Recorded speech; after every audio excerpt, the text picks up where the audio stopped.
Welcome to our channel Study Circle Professional. So today we are going to discuss about the amendments, that is amendments regarding SBILL, that is your group 1 का paper 3. Okay, सो ये amendment किसके लिए relevant है ma'am? जो भी दिसंबर 2024 में exam दे रहा है या जो भी जून 2025 में पेपर देने वाला है उसके लिए अमेंडमेंट मैंडेटरी है.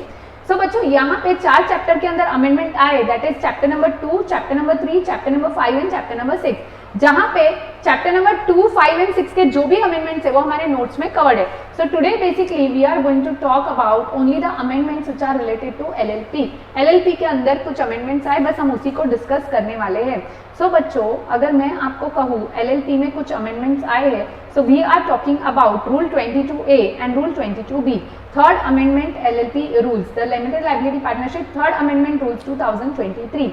इसमें दो रूल बनाए गए, rule 22A and rule 22B. क्या बोलता है ये रूल? मैं आपको एकदम शॉर्ट में एकदम इजीली एक्सप्लेन कर देती हूँ बच्चों, फिर तो सारे के सारे पॉइंट्स रीडेबल है. क्या बोला है यहाँ पे मैम?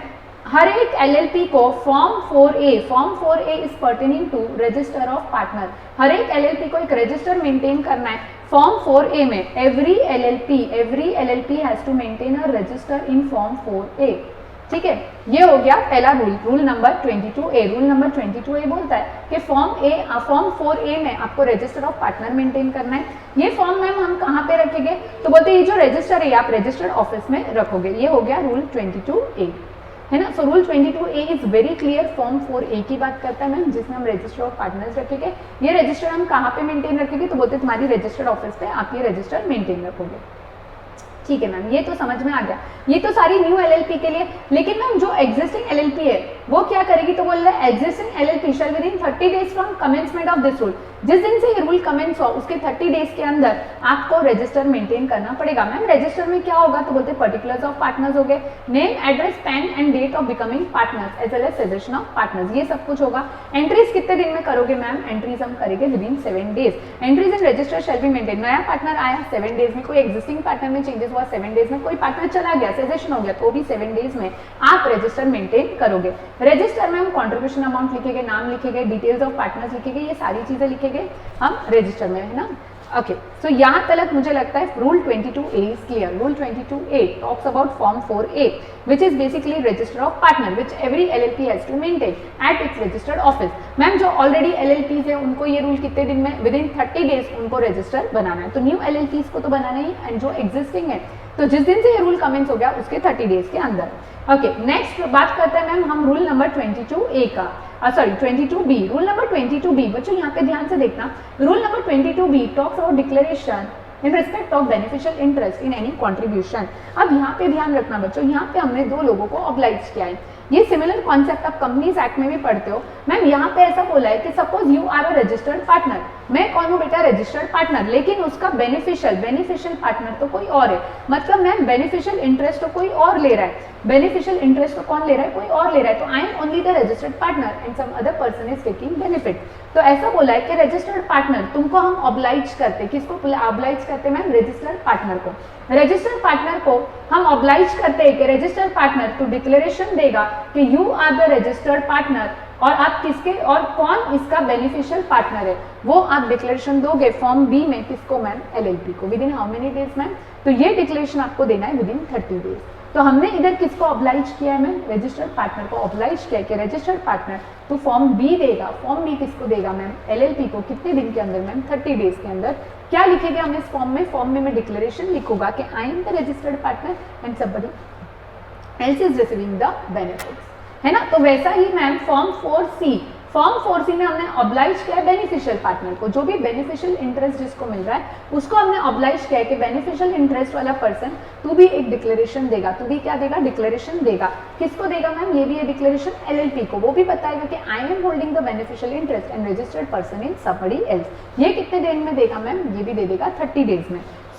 अभी तक हमने दो फॉर्म की बात की as per rule 22, form B, rule 22B, that is form 4B and form 4C. Form 4B कौन देगा ma'am? Registered partner. Ma'am form 4C कौन देगा? बेनिफिशियल इंटरेस्ट होल्ड करता है वो, है ना. ये दोनों किसको देंगे मैम? फॉर्म एलएलपी को. अब तीसरी बात बोला है एलएलपी। एलएलपी के ऊपर हमने ऑब्लिगेशन डाला है कि एलएलपी जिस दिन से तूने फॉर्म 4B 4C रिसीव किया, तुम्हारे पास फॉर्म 4B आया, फॉर्म 4C आया रिगार्डिंग डिक्लेरेशन ऑफ रजिस्टर्ड, यानी कि आपके पास डिक्लेरेशन आ गया बेनिफिशियल पार्टनर का एंड रजिस्टर्ड पार्टनर का, तो उसके 30 डेज में आप कौन सा फॉर्म फाइल करोगे, फॉर्म 4D फाइल करोगे और ये फॉर्म एलएलपी फाइल करेगी आरओसी के पास। हमने यहाँ पे एलएलपी को ऑब्लाइज कर दिया।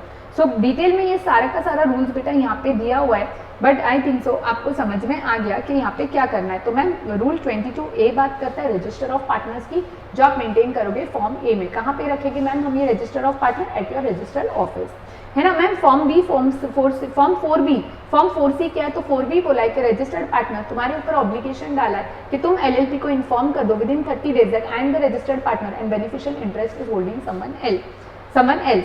फॉर्म 4C में ऑब्लिगेशन, अच्छा फिर हमने एक बेनिफिशियल पार्टनर पे भी ऑब्लिगेशन डाला कि तुम भी डिक्लेरेशन दो इन फॉर्म 4C। आप ये डिक्लेरेशन किसको दोगे? एलएलपी को विद इन 30 डेज, जिसमें आप लिखोगे I am the beneficial owner and registered partner is somebody else. और एलएलपी को हमने ऑब्लाइज किया है कि तुम फॉर्म 4D फाइल करोगे with in 30 days of receiving form 4B and form 4C। That's it बच्चा, ये एक रूल है। नेक्स्ट यहाँ पे जो रूल है this is also similar to companies act. Next जो यहाँ पे रूल है this is also similar to companies act. ये रूल बात करता है बच्चों किसकी? सिग्निफिकेंट बेनिफिशियल ओनर की। सबसे पहले मैं आपको एसबीओ का कॉन्सेप्ट समझा दूं, बाद में बाकी सारी चीजें बहुत इजी हो जाएगी। मैम सपोज फॉर एग्जांपल यहाँ पे कौन है बेटा? जिनेश सर। यहाँ पे कौन है? जिनेश सर। अब जिनेश सर क्या कर रहे हैं? जिनेश सर ने 90% वोटिंग पावर रखा है ma'am study circle private limited में। कितना वोटिंग पावर रखते हैं Jinesh sir? Study circle private limited में वो रखते हैं 90% का वोटिंग पावर। अब मैम ये जो स्टडी सर्कल प्राइवेट लिमिटेड है ना, ये 16.5% वोटिंग पावर रखती है XYZ एलएलपी में। कौन सी एलएलपी में मैम? XYZ एलएलपी में ये कितना रखती है? 16.5% वोटिंग पावर। तो मैम कहीं ना कहीं ऐसा नहीं लगता है कि indirectly Jinesh sir is only holding XYZ LLP? तो हम यहाँ पे जिनेश सर को क्या बुलाएंगे बच्चों? जिनेश सर को हम बोलेंगे कि you are significant beneficial owner. आप क्या हो बेटा? Significant beneficial owner. अब याद रखना बच्चों, सिग्निफिकेंट बेनिफिशियल ओनर बन जाएंगे कौन? यहाँ पे जिनेश सर बन जाएंगे सिग्निफिकेंट बेनिफिशियल ओनर। तो एलएलपी एक्ट का जो ये रूल है ये जिनेश सर को ऑब्लाइज करता है कि आप बेन 1 फाइल करोगे with in how many days? 90 days. ये बेन 1 आप किसको दोगे? XYZ एलएलपी को। आप क्या फाइल करोगे? बेन 1। और XYZ एलएलपी को बोलोगे कि XYZ एलएलपी सुन, मैं कौन हूँ? I am SBO। या आप किसको बोल दोगे? XYZ एलएलपी को, है ना। तो ये तो हमने ऑब्लिगेशन डाल दिया है किस पे? जिनेश सर पे। अब हमारा जो ये रूल है ये XYZ एलएलपी पे भी कुछ ऑब्लिगेशन डालता है। XYZ एलएलपी को बोला है कि XYZ एलएलपी जिस दिन से तुझे बेन 1 मिला है ना, उसके 30 डेज में, with in how many days? 30 days में तुम बेन 2 फाइल कर दोगे। एलएलपी बेन 2 किसके पास फाइल कर देंगे मैम? रजिस्ट्रार के पास। एलएलपी बेन 2 आप फाइल कर दोगे रजिस्ट्रार के पास, जहाँ पे आप रजिस्ट्रार को बताओगे कि सुनो बेन 1 में हमको ऐसा एक एसबीओ मिला है, और आप रजिस्ट्रार को इंटीमेट करोगे। कौन इंटीमेट करेगा मैम? एलएलपी। तीसरी बात बोला है कि मैम और एक ऑब्लिगेशन हम XYZ एलएलपी के ऊपर डालते हैं कि XYZ एलएलपी तो एक काम करना, तो एक बेन 3 में भी क्या और मेंटेन करना? रजिस्टर मेंटेन करना। जिस रजिस्टर में तू सारे एसबीओ की क्या लिखेगा? डिटेल्स लिखेगा, and this register is open for inspection, है ना। प्लस क्या बोला है? XYZ एलएलपी के ऊपर और एक ऑब्लिगेशन डाला है कि तू बेन 4 एलएलपी बेन 4 भी भेज सकता है। किसको मैम? जब भी उसको लगता है कि कोई पर्सन एसबीओ है, अगर उसको ऐसा लगता है तो इंफॉर्मेशन मांगने के लिए वो बेन 4 भेज सकता है। तो ये कॉन्सेप्ट पूरा का पूरा जो कंपनीज एक्ट का रिलेटेड ऑलमोस्ट सेम कॉन्सेप्ट हम वहाँ पे पढ़ते, सेम कॉन्सेप्ट हमने यहाँ पे भी पढ़ा। मैं आपको एक बार ना ये रूल्स भी रीड करके दिखा देती हूँ सो दैट आपको ये ईजी लगेगा। सी क्या बोला है ma'am? Limited liability partnership SBO rules 2023, है ना। इस रूल में हमें क्या बोला है मैम?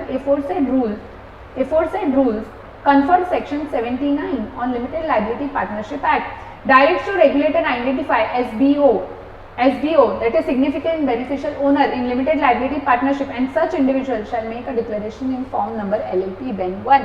जैसे हमने कहा था ना जिनेश सर को डिक्लेरेशन देना पड़ेगा कि आई एम एन SBO, और कौन से फॉर्म में मैम? LLP Ben 1।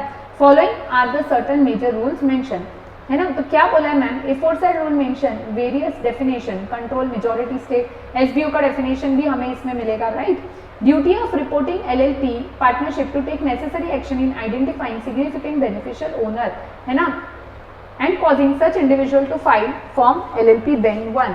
तो LLP बेन 1 वो फाइल करेगा, कौन मैम, जिनेश सर फाइल करेंगे। क्यों मैम, क्योंकि वो कौन है, SBO। Upon receipt of declaration, जैसे ही मुझे मिला SBO, तो LLP को क्या बोला, LLP तू एक काम कर, तू बेन 2 फाइल कर, किसके साथ मैम, रजिस्ट्रार के साथ। और क्या ऑब्लाइज किया हमने, LLP के ऊपर 3 ऑब्लिगेशन डाले थे। दूसरा ऑब्लिगेशन सुनो बेटा, हमने ऑब्लाइज किया है कि तो रजिस्टर ऑफ SBO रखेगा, कौन से फॉर्म में मैम, फॉर्म LLP बेन 3 में। और ये जो रजिस्टर है ये ओपन रहेगा for inspection during the business hours. फिर क्या बोला है मैम, फॉर्म नंबर। अच्छा, अब हमने बोला है कि हम LLP को और एक ऑब्लाइज करते कि LLP तो बेन 4, LLP बेन 4 देगा for notice seeking information about such SBO। So ये सारे जो रूल्स है ये अमेंड हुए बच्चों। This are the major amendment, this is similar to your companies act, है ना। तो ये LLP BEN 1, BEN 2, BEN 3 and BEN 4। तो ये वाले रूल्स को क्या किया है यहाँ पे अमेंड किया है ना। So this are the major amendments and this major amendments में ये SBO बहुत ज़्यादा इंपॉर्टेंट हो जाता है।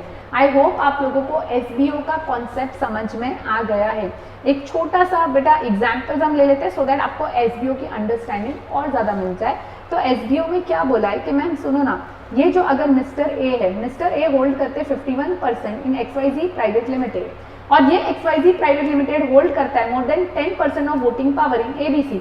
मतलब मैं मोर देन 10% बोला था ना, तो 11% होल्ड करता है। तो क्या मिस्टर A SBO है? Answer is yes, mister A is a SBO, है ना। फिर बोला मैं मिस्टर A होल्ड करता है 49% इन XYZ private limited, XYZ private limited hold करती है मोर देन 10% इन ABC LLP। क्या मिस्टर A SBO है? तो आंसर इज नो। क्यों मैम? क्योंकि यहाँ पे इसे 49% होल्ड कर रहा है। SBO के लिए हमें कितना परसेंट का होल्डिंग चाहिए मैम? More than 50%। यानी एज एक इंडिविजुअल एक कंपनी में मोर देन 50% होल्ड कर रहा है और वो कंपनी उस LLP में मोर देन 10% होल्ड कर रही है ना। तो बस यही एक है।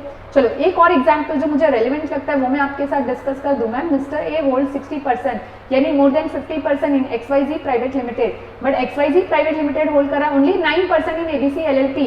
तो क्या मिस्टर A SBO है? तो answer is no. Why ma'am? क्योंकि ये वाली कंडीशन तो उसने फुलफिल कर दी बट ये वाली कंडीशन उसने फुलफिल नहीं की। यहाँ पे XYZ private limited is holding less than 10%।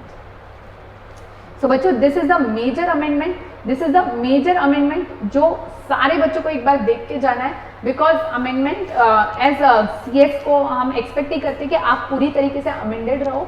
So बच्चों ये वाला अमेंडमेंट आप लोग कर लेना and for any doubt any queries आप कमेंट बॉक्स में कमेंट कर सकते हो। चलो बाय।